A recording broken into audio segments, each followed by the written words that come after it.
With the Stray Kids comeback coming up, I've had a lot of people reach out to me asking about my experience with tariffs, especially because the last Stray Kids comeback was right on the edge of like when we had to start paying tariffs in the United States. So let's talk about it. So basically, first of all, I usually use a Korean address, and I've had people ask me if that means I don't have to pay tariffs. That is not true.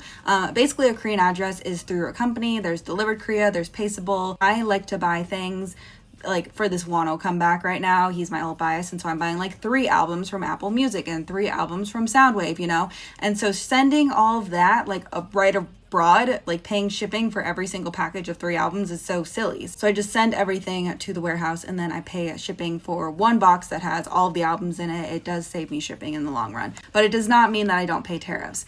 I've had to pay tariffs twice. I've had 2 packages come into the US since everything has happened and since the tariffs went into effect. Basically, I use UPS. My P.O. box is a UPS store, and I've had issues in the past using other services when shipping to a UPS store, and my apartment complex is not really the best at package delivery. I've had a lot of issues, so I just send everything to my P.O. box. What happens is I will get a message saying your package has shipped, and then it usually comes in through Alaska, and then when it gets to Alaska, it goes through customs because that's its first entry point into the United States, and I'll usually get tracking update saying like, oh, your package has arrived in Alaska, and then it'll say oh, it's awaiting fees. And so I'll get an email and it'll say, you owe us this much, you have fees to pay.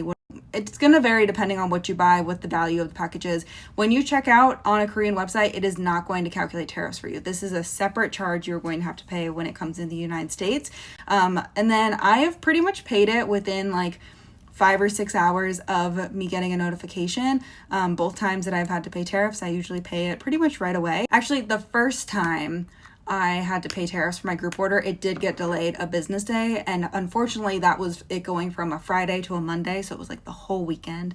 But my second package, my package that I just had stuff that was my own, didn't see really any delays. So as long as you pay in like a timely manner, I don't think there's any issues. Now, I don't know what happens if, say, like you're waiting for the next payday, right? Like you're waiting until next week when you get paid to pay it. I don't know how that affects anything, or if they give you really a time limit on it, or if they would keep delivering it. I don't know. If you have experienced tariffs since they started, leave your experience in the comments down below to help out anybody who is maybe new and trying to figure out what they want to do for this upcoming comeback. So yes, I hope this was helpful.